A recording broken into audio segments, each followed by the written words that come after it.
반갑습니다. 네, 오늘 본문은 누가복음 18장 1절에서 8절입니다. 누가복음 18장 1절에서 8절입니다. 다 같이 찾으시고 교독해서 읽겠습니다. 누가복음 18장 1절에서 8절입니다. 제가 가진 성경책으로는 신약 126쪽에 있습니다.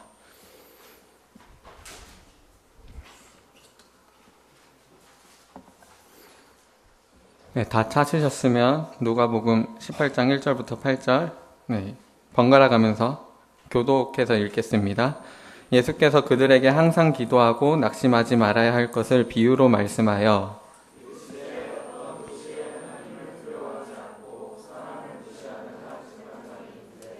그 도시에 한 과부가 있어 자주 그에게 가서 내 원수에 대한 나의 원한을 풀어주소서 하되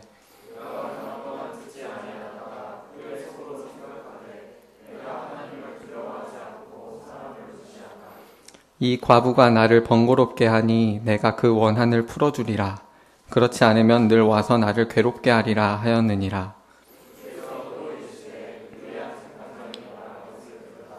하물며 하나님께서 그 밤낮 부르짖는 택하신 자들의 원한을 풀어주지 아니하시겠느냐? 그들에게 오래 참으시겠느냐? 내가 너희에게 이르노니 속히 그 원한을 풀어주시리라. 그러나 인자가 올 때에 세상에서 믿음을 보겠느냐 하시니라. 네, 기도하고 설교를 시작하겠습니다. 하나님 아버지, 우리 청년부가 모여서 하나님의 말씀을 듣기 위해서 또 하나님의 말씀을 생각하기 위해서 이 자리에서 기도합니다. 하나님 아버지의 말씀으로 우리를 가르치시고 아버지께서 주신 은혜를 제가 가감하거나 아버지 변하지 않게 정직하게 잘 전할 수 있도록 특별히 저에게 은혜를 더하시고 우리 청년들에게 함께 하셔서 이 말씀이 잘 들려질 수 있도록 은혜를 더해 주시옵소서. 말씀으로 가르치시는 주님께 감사드리며 예수님의 이름으로 기도드립니다. 아멘. 네, 사랑하는 청년부 여러분, 제가 저번 설교에서도 사랑하는 청년부 여러분이라고 인사하면서 설교를 시작했었는데요. 저는 이 부분이 웃음 포인트가 될 거라고 상상도 못했었는데 제가 제 설교 영상을 다시 봐보니까 여러분들 웃음소리가 들리는데 제 설교 중에 웃기려고 할 때는 웃지도 않으시다가 사랑하는 청년부 여러분 하니까 여러분들이 크게 웃으시더라고요. 여러분들이 왜 웃으시는지 저는 전혀 알 길이 없지만 그런데 저의 이 인사가 그냥 하는 빈말은 아닙니다. 저는 정말 우리 교회를 좋아하기 때문에 다른 곳에 가면은 우리 교회를 자랑하는 일이 많습니다. 우리 목사님들도 자랑하고 이렇게 탁월하고 인격적이신 목사님들이 이렇게 계셔. 내가 많이 배우고 많이 도움을 받아 라고 얘기하기도 하고 청년부로 자랑합니다. 이렇게 훌륭한 청년들이 어디 다른 데 가면은 없어. 이런 청년들을 어디서 볼 수 있어. 이런 얘기들을 우리 전도사님들한테 하고 그래서 나는 정말 행복하게 사역하고 있다고 얘기하기도 합니다. 그런데 제가 엊그제 금요일에 우리 교회 이야기를 하다가 크게 부끄러움을 느낀 적이 있습니다. 제가 금요일마다 우리 룸메이트 전도사님이랑 같이 서울에 차를 타고 올라오는데 그때 교회 이야기가 나왔습니다. 전도사님이 저에게 이렇게 물어보셨습니다. 전도사님 교회는 총 성도수가 몇 명이나 되나요? 그래서 우리 교회는 한 700~800명 정도 됩니다 라고 대답했습니다. 그런데 그 다음 질문이 이제 저한테 명치로 훅 들어오는 겁니다. 전도사님 그럼 지금 금요기도회 가시는 길이죠? 금요기도회는 몇 분 정도 참석하시나요? 라고 물어보셨는데 우리 금요기도회 몇 분 정도 참석하시죠? 한 30명 정도 참석하시죠? 그래서 제가 한 30명 정도 참석하십니다 라고 얘기했습니다. 근데 그 말을 하고 나서 제가 너무 부끄러운 겁니다. 총 성도수가 700~800명인데 금요기도에 참석하는 인원수가 30명 정도밖에 안 되는 거예요. 5%도 안 됩니다. 이 말을 하고 너무 부끄러워서 제가 차마 그 뒤에 이 말을 덧붙일 수가 없었습니다. 그 30명 중에서도 사실 절반이 교역자와 교역자 가족들입니다. 라고 얘기를 차마 할 수가 없었습니다, 제가. 이런 사람 숫자를 가지고 모든 것을 판단할 수는 없겠지만 사람 숫자가 많은 것을 시사한다는 것은 부인할 수 없는 사실입니다.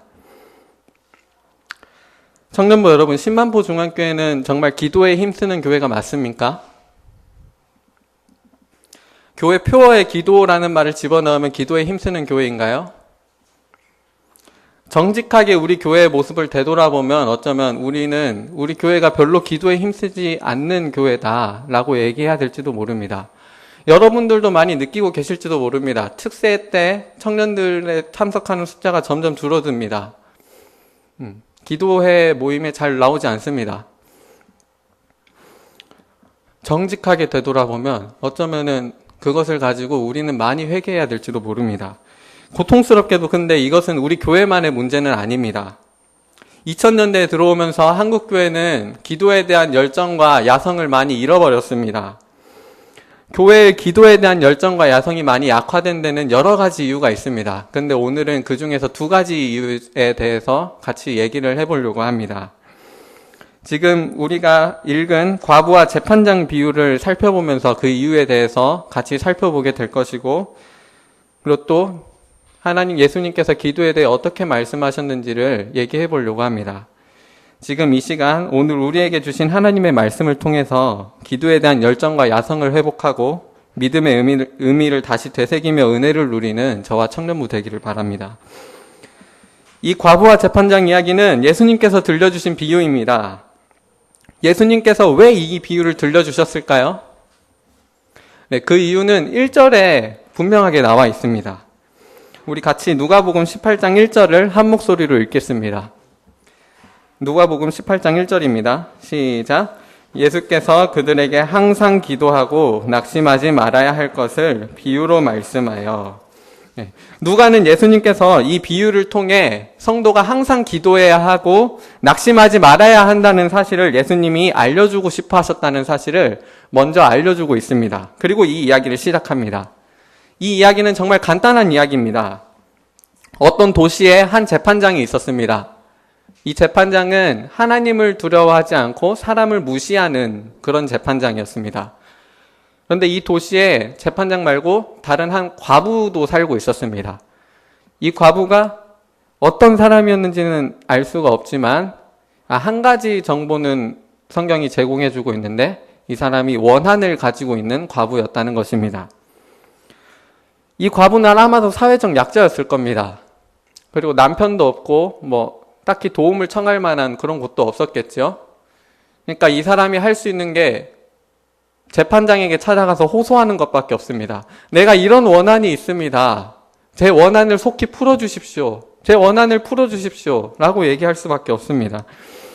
그런데 이 재판장이 어떤 사람이라고 했죠? 하나님을 두려워하고 또 하나님을 두려워하지 않고 사람을 무시하는 재판장이라고 했죠. 이 재판장이 과부를 무시합니다. 과부의 말을 듣지 않습니다. 그런데 이 과부가 재판장에게 계속 찾아가서 간청하는 겁니다. 한 번만 가서 내 원한을 풀어주십시오 하는 게 아니라 계속 찾아가서 내 원한을 풀어주십시오, 내 원한을 풀어주십시오 라고 이렇게 계속 호소하니까 이 재판관이 결국 속으로 생각하게 됩니다. 내가 이 과부의 원한을 풀어줘야겠다. 안 그러면 과부가 계속 나를 괴롭히겠다. 이렇게 생각하게 되는 겁니다. 이 불의한 재판장도 과부가 계속 간청하면 그 말을 들어주는데 하물며 하나님께서는 밤낮으로 부르짖는 성도의 기도를 외면하시겠습니까? 하나님께서는 성도의 원한을 속히 풀어주실 것입니다. 그러니까 성도는 어떻게 하겠습니까? 하나님께 계속 기도해야 되지 않겠습니까? 과부의 원한을 풀어달라고 계속 간청하는 것처럼 그렇게 하나님께 항상 기도해야 하지 않겠습니까? 하나님께서 반드시 성도들의 원한을 풀어주실 테니까 낙심하지 말고 항상 기도해야 된다는 게 이 비유의 말씀입니다. 근데 이렇게 이야기가 끝나면 충분할 것 같습니다. 저도 여기서 설교를 끝내고 싶습니다. 그런데 예수님께서는 마지막에 한마디 말을 덧붙이십니다. 그 말이 누가복음 18장 8절에 나와 있는 말씀인데 아주 의미심장합니다. 그러나 인자가 올 때 세상에서 믿음을 보겠느냐? 라는 말을 이 비유의 끝에 붙여 놓으십니다. 인자가 오시는 때는 어떤 때입니까? 부르짖는 자들의 원한을 풀어주실 때입니다. 원한이 있는 성도들의 간절한 기도를 들어주시는 때입니다. 그런데 바로 이때 인자께서 오셔서 하시는 일이 있습니다. 그 인자께서 무엇인가를 찾으십니다. 그것은 바로 믿음입니다. 근데 이 믿음은 우리가 일반적으로 생각하는 그런 믿음이 아니고 그 믿음입니다. 이 믿음 앞에 정관사가 붙어 있는데요. 쉽게 생각해서 이전에 나왔던, 이전에 설명했던 그런 믿음입니다. 과부와 재판장 비유에 나왔던 그런 믿음입니다. 이 믿음은 과부의 믿음입니까? 재판장의 믿음입니까? 이 믿음은 과부의 믿음입니다. 예수님께서 바라시는 성도의 모습은 재판장의 모습이 아니라 과부의 모습입니다. 그러니까 우리는 이 과부의 모습을 보면서 예수님께서 바라시는 성도의 모습이 이 과부의 모습과 닮아 있구나라는 사실을 깨달아야 합니다.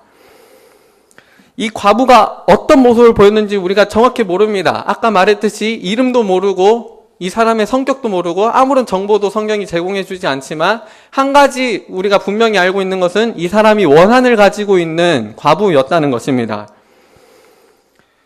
이 과부가 간청하는 것은 자기의 원한을 풀어달라는 얘기입니다. 그래서 재판장이 그 얘기를 듣고 계속 괴롭힘을 당하니까 생각하는 것도 내가 이 과부의 원한을 풀어줘야겠구나 라고 생각하는 겁니다. 그리고 이 이야기를 들려주고 나서 하나님께서는 그러면 밤낮 부르짖는 자들의 원한을 풀어주지 않으시겠느냐 이렇게 얘기하고 계시고 예수님께서 또 다시 반복해서 하나님께서 속히 그 원한을 풀어주실 것이다 라고 얘기하고 있습니다. 이 비유에서 분명히 강조하고 있는 것은 원한입니다. 성도가 원한을 가지고 있다는 것은 이 비유에서 굉장히 중요한 사실입니다.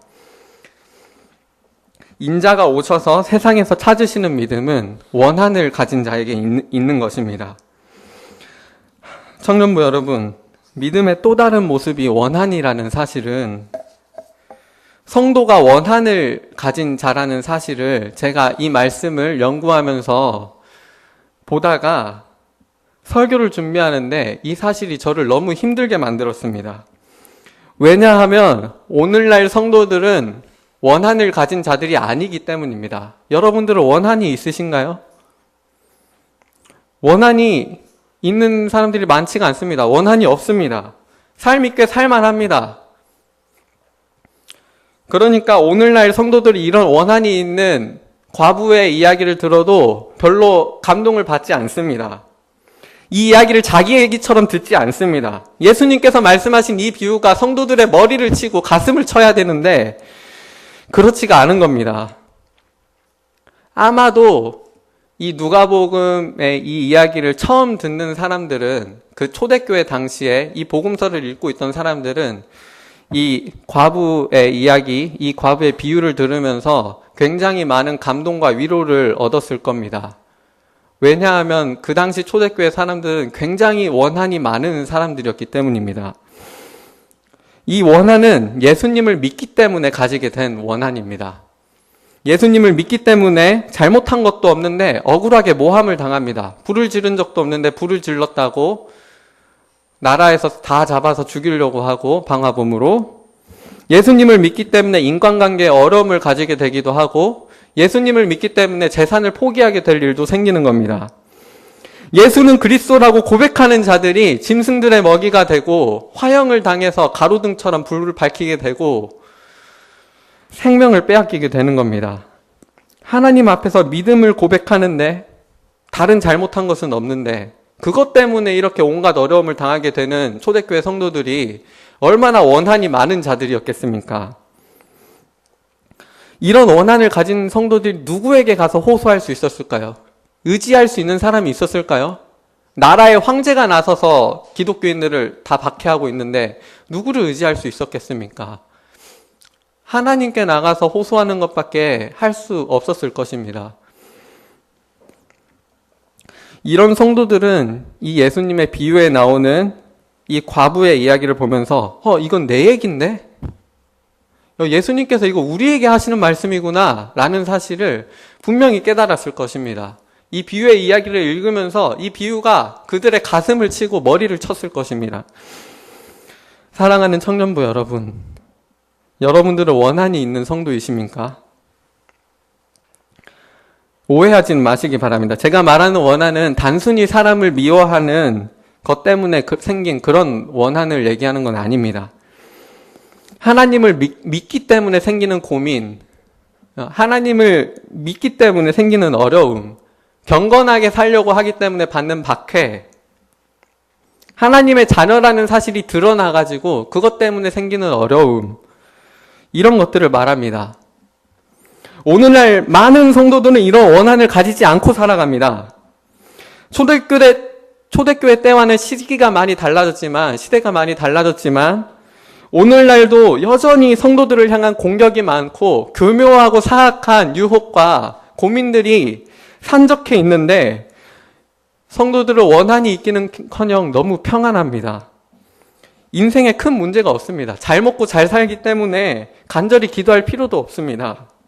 기도 안 해도 행복하게 잘 사니까 간절히 기도하지 않습니다. 그냥 가끔씩 기도하라니까 기도하고 그냥 살아갑니다. 기도 안 해도 행복한데 왜 하나님께 부르짖겠습니까? 신앙적인 고민도 없고 신앙적인 어려움도 없는데 왜 기도하겠습니까? 눈물을 흘릴 일도 없습니다. 예수님께서는 그런데 성도를 원한이 있는 과부에다가 비유하고 계시는 겁니다. 성도는 이런 사람이다라고 원한이 있는 과부를 제시해 놓고 계시는 겁니다. 그러나 오늘날 많은 성도들은 원한이 있는 과부가 아닙니다. 이것은 정말 큰 문제입니다.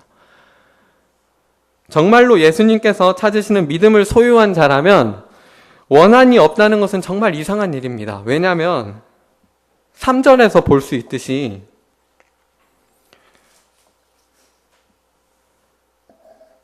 성도를 대적하는 원수가 존재하기 때문입니다. 이 과부의 말에서 볼 수 있습니다. 자주 그에게 가서 내 원수에 대한 나의 원한을 풀어주소서 라고 말하는 게 이 과부의 말입니다. 원한에는 그 원한의 대상이 있습니다. 원수에 대한 원한입니다. 그러면 이 원수는 어떤 존재입니까? 이 원수라는 단어는 성경에서 4번밖에 안 쓰인 단어입니다. 한글로 말고 원어로요. 4번밖에 안 쓰는데 어떨 때 이 원수라는 단어가 사용되냐면 사도 베드로가 편지를 쓸 때 이 원수라는 단어를 사용하는데 우는 사자와 같이 돌아다니면서 삼킬 자를 찾고 있는 마귀를 가리킬 때 사용하는 표현이 바로 이 원수입니다. 이 마귀가 우는 사자같이 두루다니며 삼킬 자를 찾고 있다고 얘기하면서 그는 우리의 원수다, 그는 우리의 대적이다 라고 얘기합니다. 이 마귀는 할 수 있으면 우리의 생명까지도 빼앗으려고 하는 우리의 원수입니다. 이 우는 사자와 같은 마귀는 하나님 편에 있는 자를 대적합니다. 하나님을 반대하여 높아진 이론이나 철학, 사회의 나쁜 관습이나 분위기, 하나님을 믿지 않는 주변의 사람들이 우리 성도들을 괴롭히도록 그들을 이용해서 더욱 교묘하고 사악하게 성도를 유혹하고 괴롭힙니다. 그러나 만일 우리가 마귀가 좋아하는 일들을 하고 있다면 마귀는 우리를 괴롭히지 않을 것입니다. 이미 삼켜지고 이미 멸망하는 길로 가고 있는 사람들을 더 괴롭힐 필요는 없습니다. 하나님께 붙어있는 사람들을 마귀는 삼키려고 찾아다니는 것입니다. 우리는 마귀와 편 먹는 삶을 살고 있습니까? 아니면은 원수와 대적하는 삶을 살고 있습니까? 우리는 죄와 싸우는 삶을 살고 있습니까? 아니면 죄와 타협하는 삶을 살고 있습니까? 정말로 우리는 원수로 인한 원한이 있습니까? 여러분은 믿음을 가지고 치열하게 살면서 원수에 대한 원한을 풀어달라고 간절히 기도하는 그런 과부와 같은 믿음을 가진 자들이십니까? 저는 저번 주 목요일에 학교에서 한 아줌마 전도사님으로부터 그분 남편에 대한 이야기를 들은 적이 있었습니다. 전도사님께서는 당신의 남편께서 굉장히 착하고 좋은 성도라고 하셨습니다. 얼굴에 착함이 써 있다고 얘기하셨어요. 근데 이분이 회사를 다니셨는데 성실하게 일도 잘하고 문제를 일으킨 적도 없습니다. 그런데 이상하게 승진할 때가 됐는데 마치 승진이 될 것처럼 이렇게 얘기가 되고 일이 진행되다가도 마지막에 인사 공고가 뜨는 것을 보면은 그분 이름만 쏙 빠져 있는 겁니다. 그러니까 도대체 왜 이런가 싶어가지고 이 아줌마 전도사님께서 여기저기 이렇게 슬쩍 알아봤답니다. 그때 한 얘기를 듣게 됐는데 어떤 얘기를 들었냐면 그 남편분이 회식 자리에 가면 술도 안 마시고 이사의 말도 안 듣는다는 얘기를 듣게 된 겁니다. 이사가 장로님이셨답니다. 근데 이 장로라는 사람이 이 남편분을 불러가지고 막 술잔도 이렇게 막 탑처럼 쌓아놓고 막 그런 회식 자리였대요. 근데 술을 안 마시는 걸 알고 있으니까 일부러 이제 괴롭히려고 시험하려고 이렇게 부른 것 같습니다. 불러가지고 야, 너가 술을 마시든지 아니면 신입사원들한테 가서 저기 신입사원들 중에 한 명한테 술을 먹여라 이렇게 시키신 것 같습니다. 근데 이분이 그렇게 하지 않는 겁니다. 자기도 술을 안 마시고 신입사원들한테 술을 먹이지도 않는 겁니다. 그러니까 이 이사가 살짝 화가 나가지고 네가 이거 안 하면 너는 3년 동안 그 자리에 있을 거야 이렇게 얘기하면서 가서 하라고 시키는 겁니다. 근데 그래도 이분이 안 하시는 겁니다. 그러니까 이사가 마음에 안 들었어요. 이 사람이. 이사만 마음에 안 든 게 아니고 거기에 있는 사람들이 다 신입사원들도 별로 안 좋아했다고 합니다. 그러고 그냥 하면 되지 왜 그런 걸 안 하고 있냐고 이런 식으로 얘기했던 것 같습니다. 아줌마 전도사님이 이런 얘기를 듣고 와서 그날 저녁에 남편이 이제 들어오니까 남편분께 어떻게 했는지 아십니까? 이 전도사님이 그 남편분을 구박했답니다. 당신은 왜 그렇게 센스가 없냐고. 그거 그냥 하면 되지. 그러면서 당신 바보냐고. 이렇게 막 쿡쿡 찌르고 괴롭혔다고 합니다. 결국 그분이 직장을 좀 다니시다가 높은 데까지는 올라가지 못하고 상당히 높은 위치였긴 했는데 그만두셨습니다. 그만두고 돌아오니까 이 아내분이 또 계속 괴롭히는 겁니다. 당신처럼 센스가 없어가지고 안 된다고. 당신 좀 고생 좀 해봐야 된다고. 그래서 돈 모아둔 게 있었음에도 불구하고 마치 없는 것처럼 숨기고 노가다판에 보내고 택배 상하차 시키고 그렇게 보냈다고 합니다. 저는 이 얘기를 들으면서 마음이 진짜 찢어지는 줄 알았습니다. 이 남편분이 얼마나 원한이 있었을까요?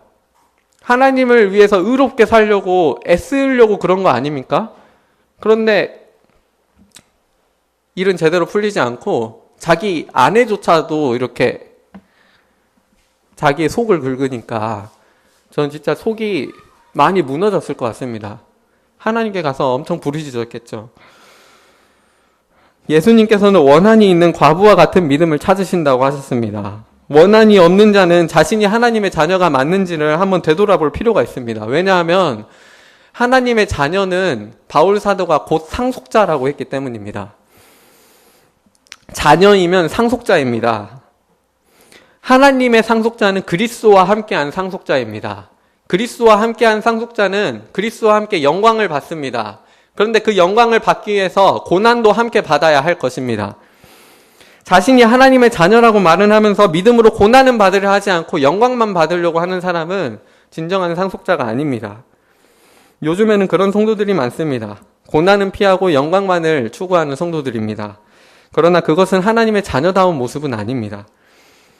원한이 없는 자라면 자신이 경건하게 살려고 노력하고 있는지를 한번 되돌아볼 필요가 있습니다. 왜냐하면 성경에서 분명히 얘기하고 있기 때문입니다. 경건하게 살려고 하는 자는 박해를 받을 것이다. 예수님을 따르려는 사람은 누구든지 자기를 부인하고 자기 십자가를 져야 된다고 했습니다. 여기에 예외는 없습니다. 예수님을 따르고자 하는 사람은 누구든지 자기 십자가를 지고 자기를 부인하는 것입니다. 그러니까 만일 자신이 원한이 없는 성도라면 자신이 진정으로 예수님을 따라가고 있는지를 한번 생각해 볼 필요가 있습니다. 믿음을 가지고 산 자들이 모두 원한이 있는 자들 아니었습니까?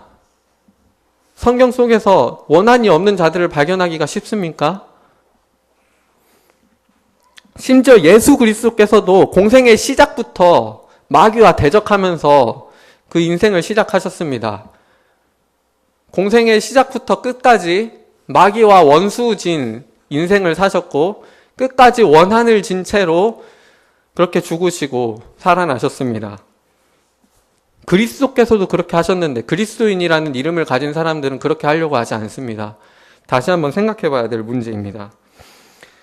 청년부 여러분, 성도는 자신의 원한을 가지고 밤낮으로 부르짖는 사람입니다. 우리는 이 과부처럼 기도해야 합니다. 재판장이 이 과부의 간청을 듣고 어떻게 반응했습니까? 처음에는 들어주지 않다가 나중에 내가 그 원한을 풀어줘야겠다라고 생각하게 됩니다. 왜 이 과부의 원한을 풀어주려고 생각하게 되냐면 그렇지 않으면 이 과부가 자기를 계속 괴롭힐 것이기 때문입니다. 이 괴롭게 하는 것이 어떤 의미를 가지고 있는지 아십니까?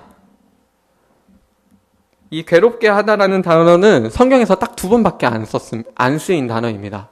이게 복싱에서 쓰는 전문 용어입니다. 어떤 뜻을 가지고 있냐면 눈 아래를 치다라는 뜻이 있습니다. 눈 아래를. 그러니까 당시에는 이제 그리스식 복싱 경기가 이렇게 유행했는데 어떻게 하는 거냐면 장갑을 끼고, 그러니까 장갑이 오늘날처럼 이렇게 막 두꺼운 장갑은 아니고요. 그 약간 격투기 할 때 끼는 약간 여기 반 정도 드러나는 그런 장갑 있잖아요. 얇은 그런 장갑을 끼고 상대가 쓰러질 때까지 이제 계속 때리는 그런 경기입니다. 상대방이 쓰러질 때까지 주먹질을 하는 건데 이때 눈 아래를 치면 어떻게 되겠습니까? 근데 눈이 터지고 눈두덩이가 피투성이가 되고 멍들고 부어가지고 경기를 하기가 힘든 상황이 됩니다. 치명타를 때리는 겁니다. 근데 이 재판장이 과부를 보면서 느끼는 심정이 이런 것이었습니다. 과부가 계속 와서 간청하고 자기를 괴롭게 하는데 마치 이 재판장이 눈 아래를 두들겨 맞는 것 같은 그런 기분이 드는 겁니다. 과부가 원한을 풀어달라고 호소하는 것 때문에 이 재판장이 다운될 지경에 이른 겁니다. 청년부 여러분, 우리는 이 과부처럼 기도해야 합니다. 눈 아래를 치려는 복수의 심정으로 기도를 하는 겁니다. 오늘 강의의 제목이 주보에 나와 있는데 오늘 강의의 제목은 당신은 원한을 가지고 싸우는 성도인가? 입니다. 당신은 원한을 가지고 싸우는 성도인가? 기도는 성도의 무기입니다. 상대방이 넘어질 때까지 때리는 복서처럼 눈 아래를 치는 복서처럼 그렇게 기도해야 되는 것입니다. 잼만 날리다가 왜 안 넘어지지 하고 포기해버리는 그런 심정으로 기도하는 게 기도가 아닙니다. 요즘은 이렇게 기도하는 성도가 많지 않습니다. 이렇게 된 데에는 2번째 이유로는 기도에 대한 고상한 이론이 퍼진 것이 한몫했습니다. 기도는 하나님과 교제하는 것이다. 예수님께서 하신 것처럼 내 뜻대로 하지 마옵시고 아버지의 뜻대로 하옵소서라고 기도해야 된다. 하나님께서 주셔도 감사하고 주지 않으셔도 감사하다. 하나님의 뜻대로 기도하는 거 정말 좋습니다. 주셔도 감사하고 주지 않으셔도 감사한 거 정말 좋은 마인드입니다. 듣기에도 멋진 말입니다. 그런데 여기서 문제가 생겼습니다. 어떤 문제인지 아십니까? 한 3, 4년 정도 기도하고 하나님의 뜻대로 하옵소서, 주셔도 감사하고 주지 않으셔도 감사합니다 라고 얘기하면 정말 좋겠지만 이렇게 얘기하는 사람들은 기도를 길게 하지 않습니다. 잠깐 기도합니다. 잠깐 기도하고 하나님의 뜻대로 하옵소서 하고 기도를 끝냅니다. 주셔도 감사하고 주지 않으셔도 감사합니다. 이런 마음으로 기도를 하다 보니까 이게 좋은 쪽으로 사용되면 좋은데 안 좋은 쪽으로 생각을 하다 보면 주셔도 감사하고 안 주셔도 감사하니까 기도를 안 하는 겁니다. 잠깐 기도하고 맙니다. 잼만 날립니다. 눈 아래를 칠 때까지 이렇게 필사적으로 싸우지 않습니다. 그런데 여러분 정말 그렇습니까? 주셔도 감사하고 안 주셔도 감사합니까? 심한 말을 할 뻔했습니다. 그런 말을 하고 있는 사람들 웃기지 말라고 하십시오. 하나님께서는 구하는 자에게 주시겠다고 말씀하시고 기도하라고 말씀하셨습니다. 기도하는 자는 기도하는 것을 받을 줄로 믿고 기도해야 되는 겁니다.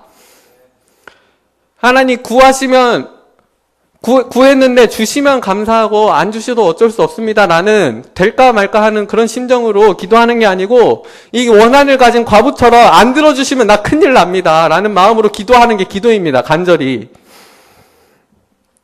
근데 요즘 성도들이 이렇게 기도 안 합니다. 기도해도 이루어질 거라고 생각을 별로 안 하는 것 같습니다. 그래서 어떤지 아십니까? 제가 선교단체에서 활동을 좀 했었는데 처음에 그러니까 예전 얘기를 들어보면 시험 기간이 되면은 학생들이 안 나올 것 같은데 더 많이 나와서 기도했다고 합니다. 시험 기간이 되면 힘들고 원한이 있으니까 교수님에 대한 원한도 있을 거고 시험에 대한 원한도 있을 거고 원한이 있으니까 기도했겠죠. 근데 요즘은 그렇지 않습니다. 시험 기간이 돼도 사람이 많이 나오지 않고 그냥 나오는 사람들만 나옵니다. 근데 학교의 선교단체에서만 그런 게 아니고 군대에서도 그렇다고 합니다. 진급 신사를 할 때가 되면은 새벽 기도를 나와서 기도를 많이 했었는데 원래 요즘은 그렇지 않답니다. 안 나온답니다. 왜 그런가 했더니 사람들이 이제 더 이상 이게 기도에 달린 문제가 아니라고 생각하기 때문입니다. 자기 실력에 달린 문제고 자기 인맥이 있어야 승진을 하는 거고 공부를 해야 성적이 잘 나오는 거고 물론 당연한 말이지만 그러면서 기도를 점점 무시하게 되고 하나님을 무시하고 사람을 무시하는 재판장처럼 변해가고 있는 겁니다. 원한이 있는 과부가 아니라. 그래서 우리 교회도 보면 우리 교회는 어떤지 모르겠지만 다른 교회들을 보면은 중직자들의 자녀가 시험 기간이 되면은 안 나옵니다. 교회에. 예배에 빠지는 사람들을 보면 중직자들의 자녀부터 빠지기 시작합니다. 이런 모습들에는 하나님을 의지하는 게 아니라 자기가 스스로 무슨 일을 해낼 수 있다는 그런 세속화된 마음이 짙게 깔려 있습니다. 기도를 해도 하나님께서 들어주신다는 마음으로 살아가는 게 아니라 기도는 하라니까 하는 거고 그냥 하고 싶을 때 하는 거라는 그런 생각이 짙게 깔려 있습니다. 하나님께 기도하면 들어주신다는 믿음이 없으니까 기도도 안 하고 기도에 응답받은 경험도 없습니다. 기도에 응답받은 경험이 없으니까 더욱더 기도를 안 하고 청년부 여러분 자기 욕심만 채우면서 복 달라고 기도하는 기복주의적인 기도도 문제지만 요즘 더 큰 문제는 기도를 전혀 하지 않는 그런 세속화가 더욱더 큰 문제입니다. 과부와 같이 하나님께서 원한을 풀어주실 때까지 밤낮 부르짖는 믿음이 우리에게 있습니까? 아니면 잼만 깔짝깔짝 날리다가 아무도 넘어뜨리지 못하고 금방 포기해버리는 복서입니까? 사랑하는 청년부 여러분, 하나님을 믿는 믿음 때문에 원한이 있는 성도들 되시기 바랍니다. 제가 원한을 가지라고 이렇게 얘기할 수 있는 이유는 이 원한이 반드시 해결될 원한이기 때문입니다. 하나님께서 속히 그 원한을 해결해 주실 겁니다. 그러니까 원한이 있어서 밤낮 부르짖는 과부처럼 기도로 승부를 보시는, 기도로 싸우시는 그런 성도들 되시기 바랍니다. 한 목사님이 기도에 대해서 이런 고백을 했습니다. 저는 힘들 때만 하나님께 기도합니다. 그런데 저는 항상 힘듭니다. 그래서 저는 항상 기도합니다. 원한이 있는 자는 밤낮 부르짖을 것입니다. 그리고 성도는 항상 힘든 사람들입니다. 항상 원한이 있는 자들입니다. 하나님의 뜻대로 고난을 받는 자들입니다. 그래서 하나님의 뜻대로 고난을 받는 자들은 베드로의 말대로 항상 기도하며 자기의 영혼을 창조주께 의탁할 것입니다. 인자가 올 때 우리 주님께서 이런 믿음을 세상에서 찾으실 것입니다. 그러나 인자가 올 때 세상에서 믿음을 보겠느냐? 이 말을 곰곰이 생각해 보십시오. 이 말은 세상에 이런 믿음을 가진 자가 별로 없다는 것을 의미합니다. 인자가 올 때 세상에서 믿음을 보겠느냐? 원한을 가지고 그 원한을 풀어달라고 밤낮 부르짖는 그런 믿음을 가진 성도는 찾기가 힘듭니다. 여러분은 그런 성도이십니까? 사랑하는 청년부 여러분, 여러분은 이 말씀을, 이 예수님의 말씀, 인자가 올 때 세상에서 믿음을 보겠느냐 하는 말씀을 가슴에 새기셨으면 좋겠습니다. 여러분이 귀를 열고 눈을 열고 보고 있으면 예수님께서 이 성경을 통해서 지금도 여러분들에게 말씀하고 계시는 말씀하고 계시는 소리를 듣게 될 것입니다. 그러나 인자가 올 때 세상에서 믿음을 보겠느냐? 네, 기도하시겠습니다. 하나님 아버지, 주님께서는 이 땅에 오셔서 마귀와 대적하시고 마귀의 시험을 이기시고 마귀와 끝까지 싸우시며 이 땅을 사셨습니다. 원한이 있는 삶을 본으로 보여주셨습니다. 그리고 오늘도 우리에게 말씀하십니다. 성도는 이런 원한이 있는 과부와 같은 자다. 그래서 원한이 있는 과부 같아서 하나님께 끊임없이 부르짖고 기도하는 자다. 잘 먹고 잘 살아서 기도 안 하고 또 고상한 기도에 대한 생각을 가지고 기도 안 하는 자들이 아니라 하나님께 눈 아래를 치는 것처럼 복수의 심정으로 기도하는 자다라고 우리에게 알려주셨습니다. 하나님 아버지, 우리는 잼만 날리다가 포기해버리는 그런 성도가 되지 않기를 원합니다. 마음속 깊은 곳에서 하나님을 향한 믿음 때문에 원한을 품고 아버지께 끝까지 부르짖는 그런 기도자가 되기를 원합니다.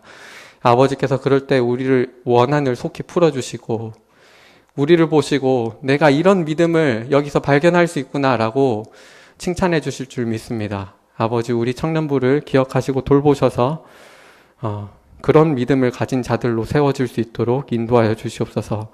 감사드리며 예수님의 이름으로 기도드립니다. 아멘.